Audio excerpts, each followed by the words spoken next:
عرب کے اندر سال کے بعد عورتوں کا ایک میلہ لگتا تھا خانہ کعبہ کے پاس، صرف عورتیں اکٹھی ہوتی تھی، میلہ لگا ہوا تھا۔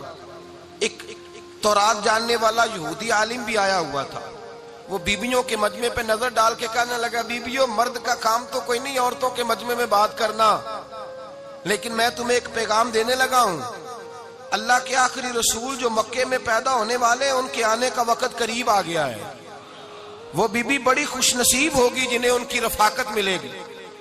عورتوں نے جب دیکھا کہ مرد آ گیا عورتوں کے میلے میں تو انہوں نے ڈانٹا جھڑکا، کہا چل اٹھا اپنی کتابیں اور نکل جا۔ حضرت خدیجہ کہتی ہیں باقیوں نے ڈانٹا پر میں نے بات پلے سے باندھ لی، میں نے پلے سے باندھ لی اور میں انتظار کرنے لگی کہ اللہ کرے وہ نصیب میرے ہی ہو، اللہ کرے مقدر میرا ہی کھلے۔ آپ فرماتی میں تسبیح پڑھتی، درود پڑھتی، میں اس زمانے میں جو اللہ کا ذکر جس طرح ہوتا تھا وہ میں شروع کرتی، اور جب فارغ ہوتی تو میں التجا کرتی کہ اللہ میرے نصیبے کھول دے۔ کہتی ہیں آہستہ آہستہ آہستہ آہستہ میں حضور کی تعریف سننے لگی، آہستہ آہستہ تعریف سننے لگی۔ نبی پاک صادق ہیں، امین ہیں، سچے ہیں، دیانتدار ہیں، اس برے اور میلے معاشرے میں بھی وہ سب سے اعلیٰ بھی ہیں اور سب سے اجلے بھی ہیں، وہ سب سے پاکیزہ ہیں۔ میں سننے لگی تعارف، آہستہ آہستہ میں ان کی گرویدہ ہونے لگی۔ ادھر نبی پاک صلی اللہ علیہ وسلم اپنے چچا جناب ابو طالب کے پاس رہتے تھے، قحط آ گیا، حالات بگڑ گئے۔ حضور سید عالم صلی اللہ تعالی علیہ وسلم سے چچا کہنے لگے بیٹے اگر مال تجارت لے کے شام جاؤ تو بڑا نفع کماؤ گے، ہمیں ضرورت بھی ہے، اور اگر ہو سکے تو ختیجہ کا مال لے کے جاؤ۔ نبی پاک نے کہا چچا میں نہیں کہوں گا کسی سے جا کے، میں نہیں کہتا کسی سے جا کے، جو میرے نصیب میں ہوگا میرا رب خود عطا فرمائے گا، میں نہیں کہوں گا۔ مصطفیٰ نے تو نہیں کہا۔ حضرت خدیجہ رضی اللہ تعالیٰ عنہ کہتی ہے میں نے خود اپنی خادمہ کو بھیجا، میں نے کہا جا کے پوچھو تو صحیح کہ میرا مال قبول ہوتا بھی ہے کہ نہیں، پوچھو۔ نبی پاک صلی اللہ علیہ وسلم سے پوچھا، حضرت خدیجہ کی خواہش ہے کہ آپ مال لے کے جائیں، حضور نے قبول کر لیا۔ جناب خدیجہ الکبریٰ رضی اللہ تعالیٰ عنہ کے غلام تھے، میسرہ ان کا نام تھا، جناب خدیجہ نے ان کو ساتھ بھیجا، فرمایا تین باتیں ارشاد فرمائی۔ ایک تو فرمایا سارا رستہ غور سے دیکھنا میرے نبی کے ساتھ کیا معاملات درپیش ہوتے ہیں، ابھی اعلان نبوت نہیں کیا، فرمایا ذرا غور کرنا، میرے مصطفیٰ کا مطالعہ کرنا اور مجھے واپس آ کے سبق سنانا، وہ جو تم نے چہرہ بددعا کی تلاوت کی ہو ذرا مجھے واپس آ کے سنانا۔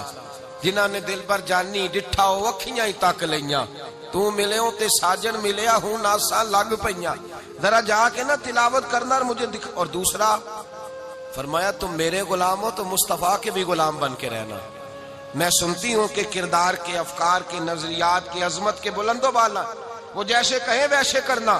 اور تیسری حضرت خدیجہ نے نصیحت فرمائی، فرمایا محمد ابن عبداللہ صلی اللہ علیہ وسلم کی رائے سے اختلاف نہ کرنا، یہ چلتے ہوئے معاہدہ کیا، جو وہ کہہ دے سو کر جانا۔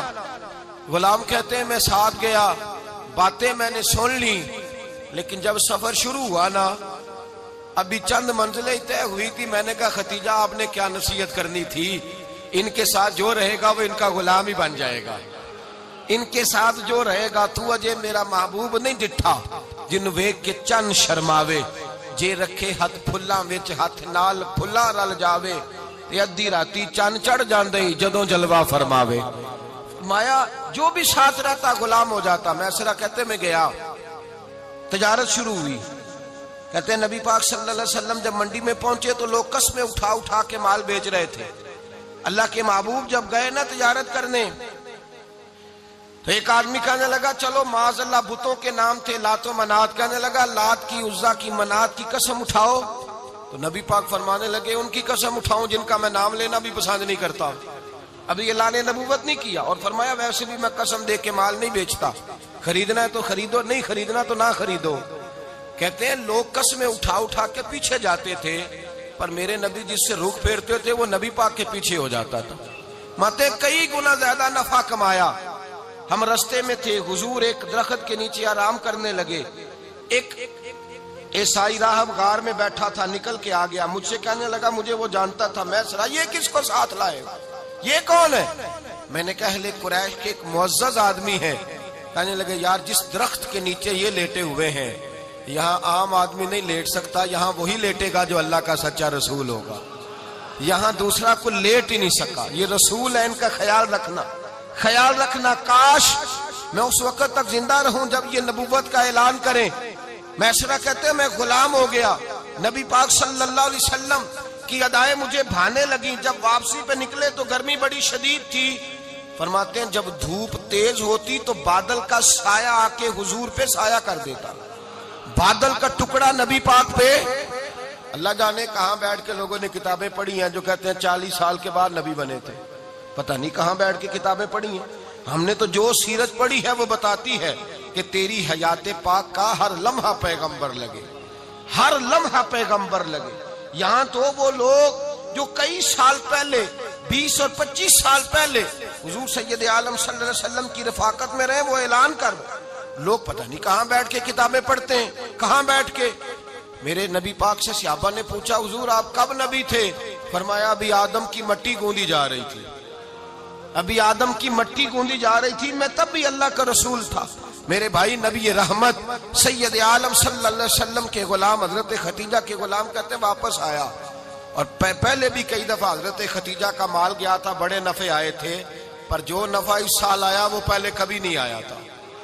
کہتے ہیں مجھ سے حضرت ختیجہ کی سہیلی بھی بیٹھی تھی, میں بھی آ گیا, اور جناب ختیجہ کی سہیلی کہنے لگی چل مال کے بارے میں کچھ بتا, کتنا بکا؟ میں نے کہا مال چھوڑو, مصطفیٰ کی سنو. اور پھر کہتی چلو ٹھیک ہے, بادل سایہ کرتا تھا, چلو ٹھیک ہے, تم سے راہب نے پوچھا تھا, یہ صحیح ہے انہوں نے تیری سارے رستے بڑی خدمت کی, تیرا بڑا خیال رکھا, پر یہ بھی بتا تجارت کیسے ہوئی؟ تو میں سرا کہنے لگا زندگی میں نے بھی ساری گزار دی ہے, پر اس رسول کے ساتھ 4 دن ہی گزارے ہیں. حد ہو گئی مجھ سے, اور کچھ نہ پوچھو, اور کچھ نہ پوچھو, آ میرے دل آمنہ کے لال کی باتیں کریں, اور کچھ نہ پوچھو, بس ذکر ان کا چھیڑیے ہر بات پر, اور چھیڑنا شیطان کا عادت کیجئے, بس مجھے حضور کے تذکرے بیان کرنے ہیں, ذکر مصطفیٰ کرنا ہے. حضرت ختیجہ الکبریٰ بڑی متاثر ہوئی, کہتی ہیں مجھے درجنوں لوگوں نے پیغام نکاح دیا تھا, پر میں نے سنی نہیں تھی. میں نے نفیسہ کے ہاتھ پیغام بھیجا, میں نے کہا میری عمر 40 سال ہے, ان کی 25 سال ہے,